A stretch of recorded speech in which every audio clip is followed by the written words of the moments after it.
we can see that Diti took to the process of devotional service as outlined by her husband. And if we want to see the transformative power of devotional service, we just have to look around ourselves in the room.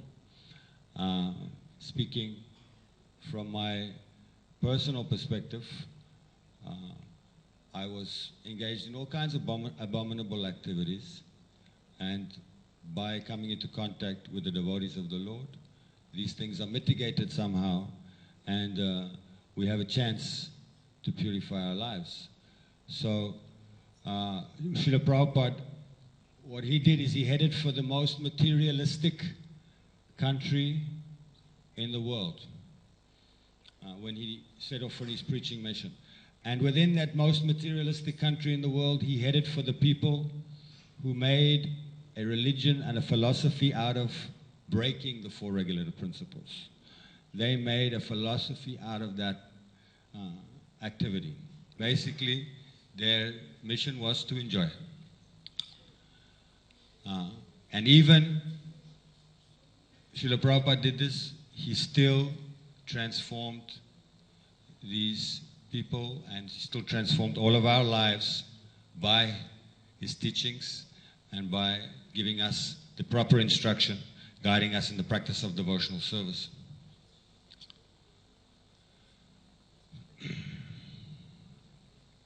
And we should understand that we are unified and we have this fellowship of ISKCON simply on the identification that we are spirit soul, that we are not our bodies. Diti was in the unfortunate condition that she identified so strongly on the bodily platform that her sons had been killed, that Indra was to blame, and that she sought revenge. This is all coming from an attachment to the body. This is all coming from thinking that I am this bag of bones, flesh, and blood, and that those connected to me through family ties, birth, country, nation, share some kind of common bond. So this is a very dangerous situation. It's a very dangerous state of mind to be in. Actually, Srila Prabhupada gave us this society, and he gave us a wonderful opportunity to unite on the platform of spirit. The spiritual is the only thing by which we can achieve true unity. Even within family members who share the same bodily attachments, the same blood, you may say, or even within nations or political parties that identify on the basis of some temporary material attachment. Even within those groups, there is friction, there is discord. And we need to be careful as a spiritual society not to fall into that gap, that trap of misidentification with our bodies and false attachments of the body, which actually will lead us to breaking up our society. So,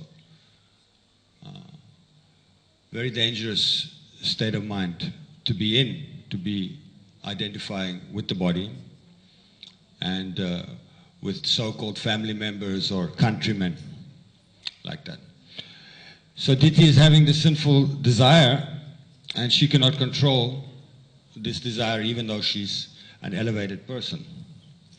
The one good thing that she does, and very important for all of us to understand also, that she approaches a guru. She approaches a spiritual master with her desire.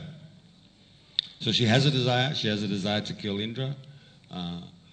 And instead of trying to fulfill this desire on her own by engaging somebody to do the act,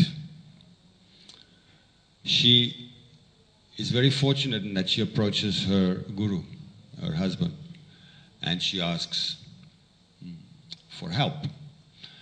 So many times in our lives, we may have material desires, but not seek out some help with those desires.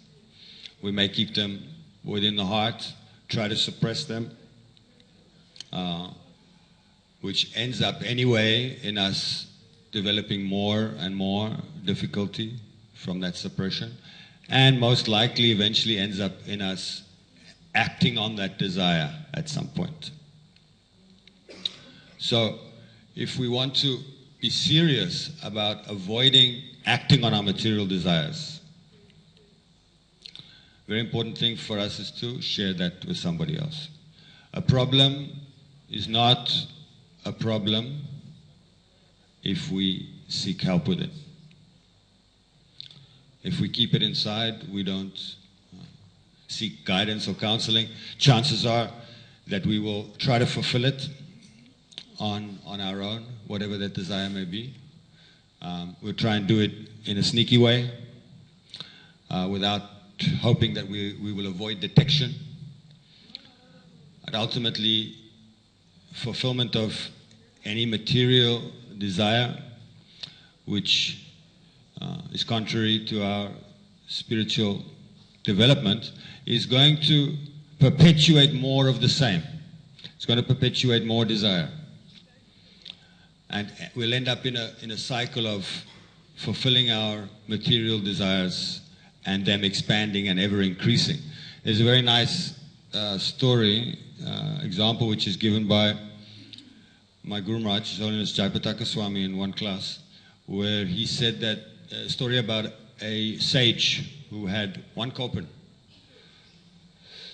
So he had this one kopan, and he used to take bath, and then the kopan would be wet. So one day he thought, maybe I need 2 kopans. So he made arrangements to get a second kopan, and then it was becoming a hassle that, oh, now I've got these 2 kopans, I have to go and take one to dry, let me get a wife, she can do the washing. So, how many of the men here do their own washing, wash their own clothes? Some brahmacharis, I think. More than I expected, but still about 5% of the audience.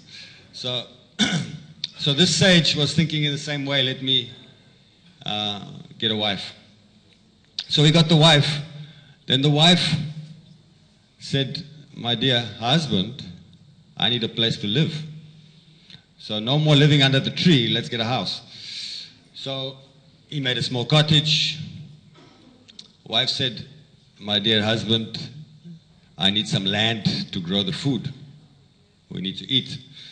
So he arranged some land, farming was going on. And then she said, I need children. I need children to help me to manage this household, to manage the land. So the sage gave the children. And then one day he was in a predicament. Now I started with 1 kopan, now I have this whole household. Let me take sannyas. So back to 1 kopan. So all this material attachment, material desire will just lead us through cycles of enjoyment, and we have to end up back coming to Krishna for assistance with these desires. In the purport, Srila Prabhupada says, the appearance of Sri Chaitanya Mahaprabhu in this Kali Yuga is especially meant to deliver the fallen souls who are always planning something for material enjoyment. So this is a good lesson for us, that planning material enjoyment is not the purpose of our existence. The purpose of our existence is to purify our senses, is to purify our lives in the service of the Lord. So we are uncontrolled and our senses are uncontrolled, then material satisfaction will never come about. There is actually no material solution to a material problem. It might seem that way, that there's a temporary fulfillment, but it will only perpetuate. The Romans, the high-class, so-called high-class Roman kings and so on, they used to feast until they could no longer eat, then regurgitate their food and start again. So this is what material attempt at material enjoyment is going to give us. Just this disgusting cycle that we'll be trapped in. So when we enter devotional life and we begin to purify the senses, we begin to worship the Lord and we begin to follow the principles, then there is a chance that our propensity to enjoy the senses is diminished. And we see that with devotees, most of the time we're satisfied with a little bit of prasadam, a bit of Krishna prasad. If we're following nicely, that's normally enough to satisfy the senses. But even within that, there is the subtle discrepancies that may creep in due to the weakness of the mind. One nice example was given, I was listening to a class, a nice example was given that even though a little bit of prasadam can satisfy the devotee, then there is still the urge that if you're on the street and you see some nice gulab jamun, some nice jalebi, you might want to enjoy immediately. That is there. Let me offer it on the street. But that's not the process. And we know that. That's not how we are trained. But there was a nice example given of one brahmachari who was visiting Vrindavan. And he wanted to buy some oranges. He went to the orange vendor and said, "Are your oranges sweet?" Vendor said, "Yes, very sweet. Here," peeled one and gave a piece. The devotee said, "Sorry." The brahmachari said, "Sorry, we don't take food that is not offered. So we take only Krishna prasadam. First it should be offered." Brajbasi said, "No problem. You eat it. It passes down your throat. It passes the heart. Krishna is sitting there. He accepts it first. Then it goes to your stomach and you take."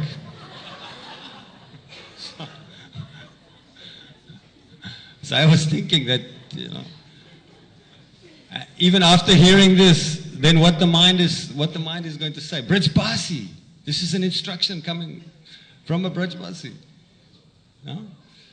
So if we hear too many instructions like that, even our desire for enjoying pure Krishna prasad can be affected. Even if we have to be very careful all the time. If we engage in devotional activities, we feed the soul directly. That is our business, actually. And in that way, we can avoid all kinds of misguided attempts to enjoy. And back to the point that I made before, very important to take our material desires to someone. Many times in our movement, we have seen great leaders fall, and some of them have indicated that that was because they had no association where they were able to share their mind in confidence with somebody else. They were on such a platform. We put in our society, we put gurus and we put spiritual leaders sometimes on such a platform, and they become isolated. The tendency is there that they don't have that sangha. So for us, sangha is very important. Association of devotees, if we can have some kind of peer sangha where we can share our minds with each other, and some senior association where we can receive guidance, somebody who is actually going to care for us and care for our spiritual life. So very important that we try to find such a person in all of our lives. And when those material desires come up, we can share them, and like in the case of Diti, we can receive perfect instruction. So Diti actually received the perfect instruction, and Kashyapa Muni was fully realized enough to understand that my wife has come to me with this desire to kill Indra. So he could have done many things. He could have said, smashed her on the spot, said, that's ridiculous. Don't come to me with such requests. You go and you purify yourself, follow this process. But no, he was smart enough that he, first of all, that he took the responsibility himself. He said, how foolish am I that I have put myself in the situation to promise this woman, to promise her this benediction, and now I have to fulfill it. So he thought like that I'm responsible, and he offered the perfect solution. He said, you will get your desire, just follow this process of devotional service. And he gave a very strict process of worship to follow. So we can see, if we go to a qualified person, reveal our minds, and receive perfect instruction, then there is a chance for us to avoid acting on material desires. Lord Chaitanya, it is stated that Lord Chaitanya gives us, in the purport, he gives us the advantage. So what is the advantage that he gives us? In Kali Yuga, where the miserable condition of human life is prevailing, still there is the chance for us that we have this advantage. He gives us a great advantage. The advantage is the chanting of the Maha Mantra, of the holy name. So that's the only remedy. But with an advantage, it still means that we have to take some action. Advantage is there, but it's up to us to take advantage of the advantage. If I said to all of you, after class, I want everybody to please go to Calcutta. So some of you may take a bus, some of you may take a rickshaw, some of you may take a jog over there, the very fit ones, or some of you may walk. So there are different modes of transport, Tata Sumo, Scorpio, something like that. But if I said to one of you, there is a helicopter outside, and you can go very quickly back to Calcutta.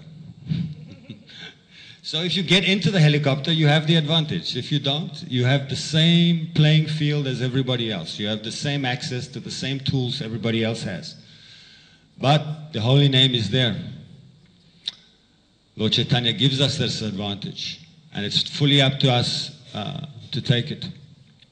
We in this room, we have all been given the advantage. We have all been given access, full access.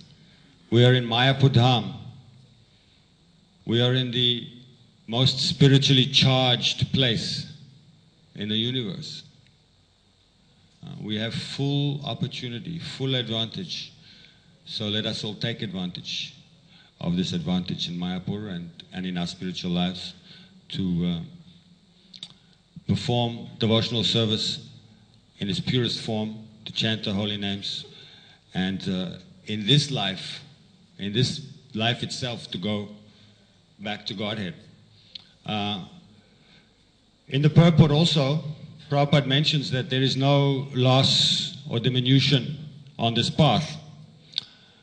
So we have the advantage, now we're practicing, but even if there is some fall down, the advantage is so strong that we are protected, and that at least we are guaranteed to make some advancement. Hopefully we don't fall down, but even if we do, in this life there is a chance that we'll come back to the association of devotees, and even if we don't, there is a chance in the next life that we will. Actually,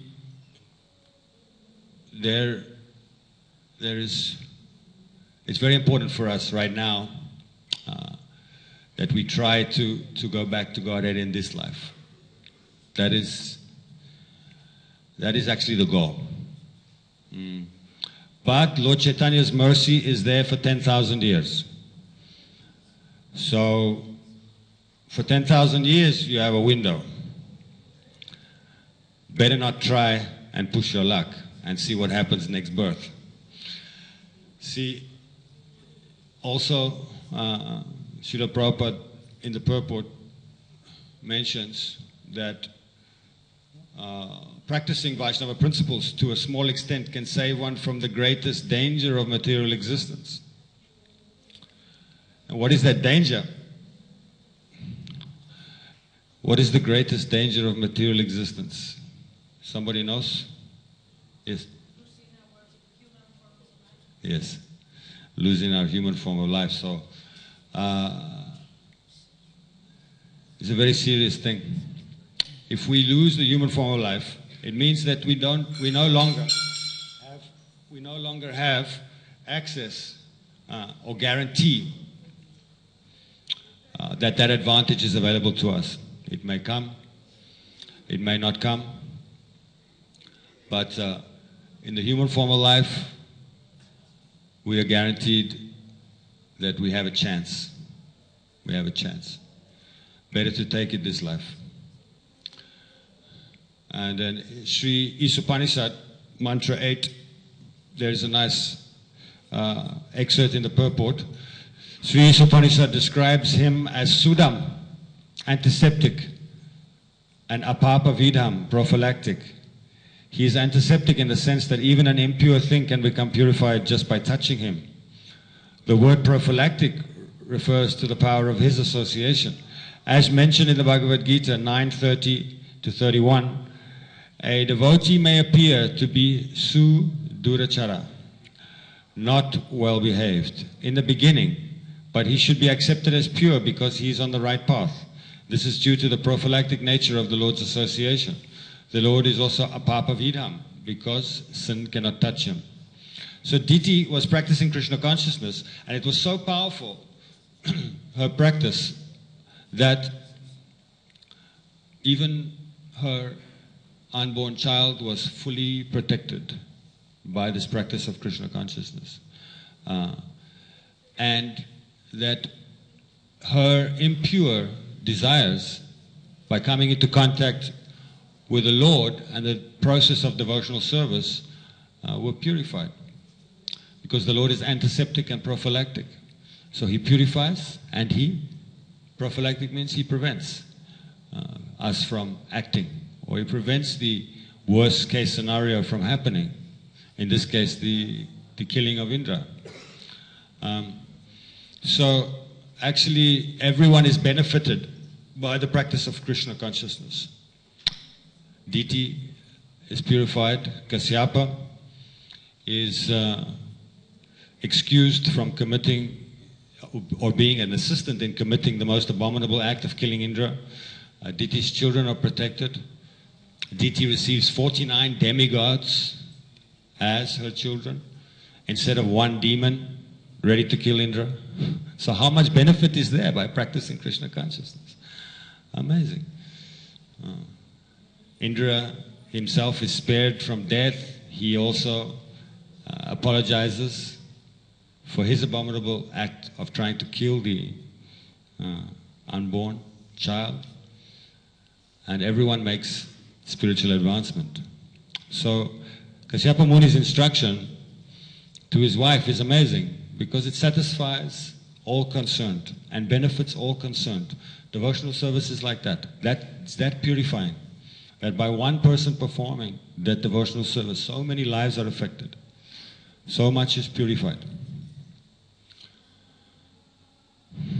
Actually, even though Diti's practice was broken momentarily and gave Indra the opportunity to attack her unborn children, even though that happened, the devotional service was so powerful that it had already had its effect. So there was no loss, there was no diminution, even though she failed in her practice momentarily one time. One time she forgot to wash hands, mouth and feet and took rest during the twilight. I'm going to end with one interesting story just on the point of no loss or diminution.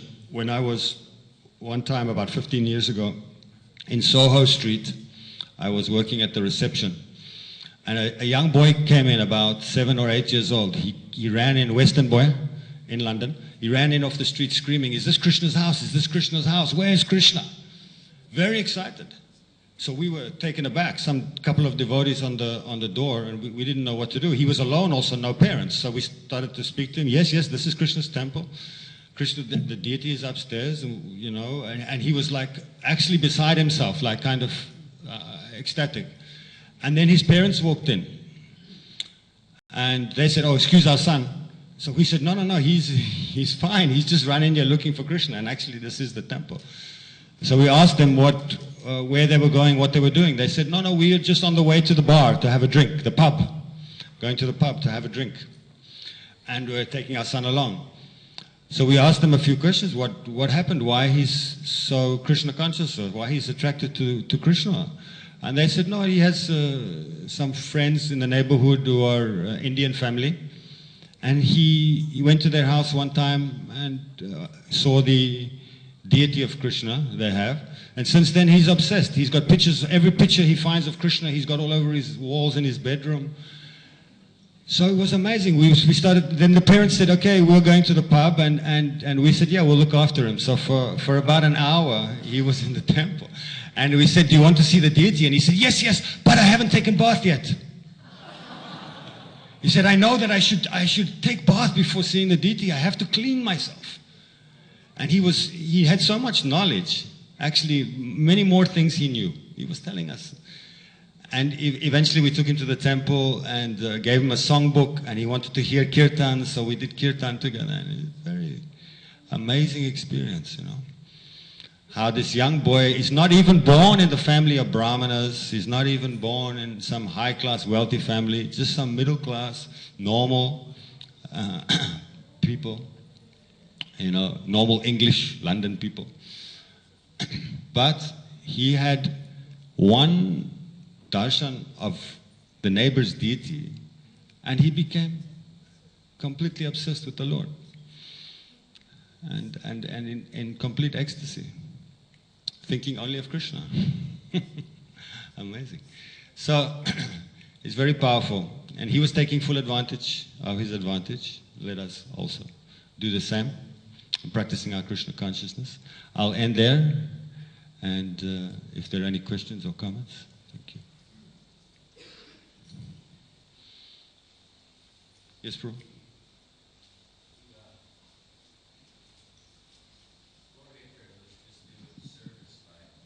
Helping to kill Hiranyakasipu. And some of us, even though devotees don't have enemies, we have a tendency to have people who really aren't impressed with us, that we have people that don't like us at all. And how do we react to, we have people that do like us, friends and supporters, but then there's also, along the way, some of us develop people that seem to act towards us like enemies. And how do we react to that without being on the Bali concept or on the platform of false ego?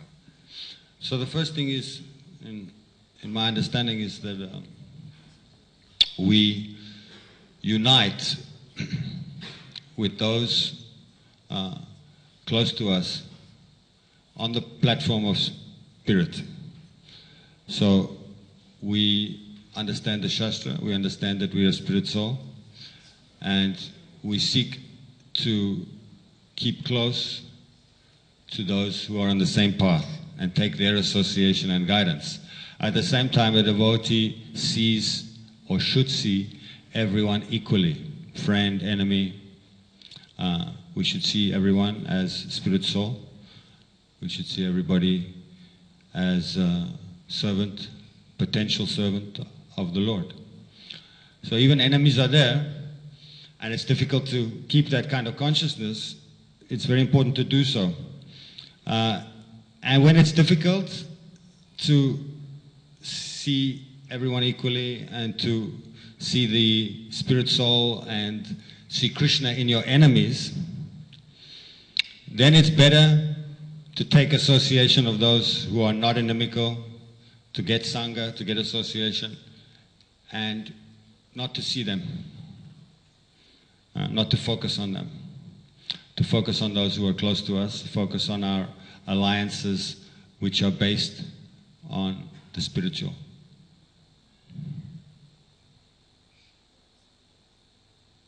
Yes. All these stories in the Bhagavatam, I understand they are, at least this story Kashyapa is a sage, and they are following Varnashram Dharma, no? So how was that Kashyapa Muni was married to a lady who was not, well, at least was not a Vaishnava? I don't understand something here. I don't know exactly how to express it. Okay, so how he was married to a lady who gave birth to demons and was looking for another demon to revenge the death of her two demon sons. Like that, yeah? Yeah. Yeah. So, even though it appears that there was incompatibility, actually, by Diti taking marriage with Kashyapa, so she was purified because he is a guru, because he can give instruction on spiritual life. So it may look that it's incompatible, but the result, the end result, see, Bhagavatam is often about the end result and what happens, at the end. And in the end, so everybody is purified by the Lord's association. Also, last time that I spoke Bhagavatam here, I made one point that all these leelas, they are, the players, the personalities that take part in the leelas, they're all very confidential and close servants of the Lord, and they do this as a service. So they do this, they do these leelas as a service, not for their own benefit, but for ours. So we have to read Bhagavatam in a way that how I can become purified from reading this leela. Not how interesting is it that Diti became purified. No. Where am I in this picture? Where are my material desires? How am I dealing with them? That's the real benefit for us. The personalities in these leelas, they're confidential associates of the Lord. And they do this for our benefit. So we should always see that aspect, that how I am going to improve my life by reading this leela. Is that okay? Yes? Haribo.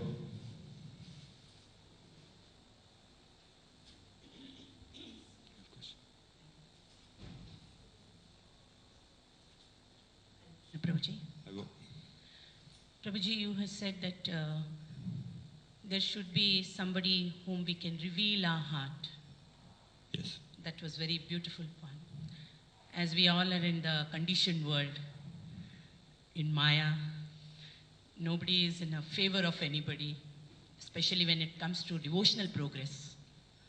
So how do we find that iron wall who can sustain what we are looking into, what are our real problem, and how we can get a person who can share with us and take us to the right path? Mm-hmm. How do we have that confidence in that opposite person? It is so difficult. Mm. Yes, difficult. Sometimes we are afraid that if I share my mind and confidence, that person will break my confidence. Report me to some authority that I'm a nonsense because I have this desire. So, yeah, that is there. So really it starts with taking a spiritual master. So we seek first Guru, and by Guru's instruction, he may instruct us that this person is good for you as a Shiksha Guru. And that way find some Shiksha Guru who can give you good guidance. Of course, it's the same the same process you apply to choosing a guru, you should apply to choosing a counselor. So that are they, you first you see them, are they following? You see practically how is their spiritual life. Not that you run to just any person in your community. Start revealing your mind and your heart in confidence. That's dangerous. Better to see the qualification of the person and approach that process in the same way that you approach finding a guru.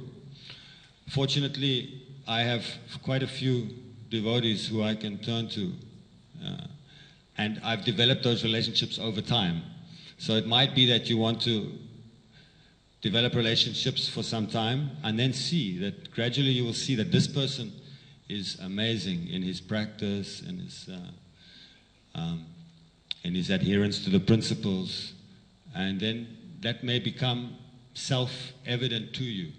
That was the case with me. After some time, it became self-evident who the people were that I could trust, and I start to reveal my mind to them. So maybe the same process can work for you. Question? Any other question or comment?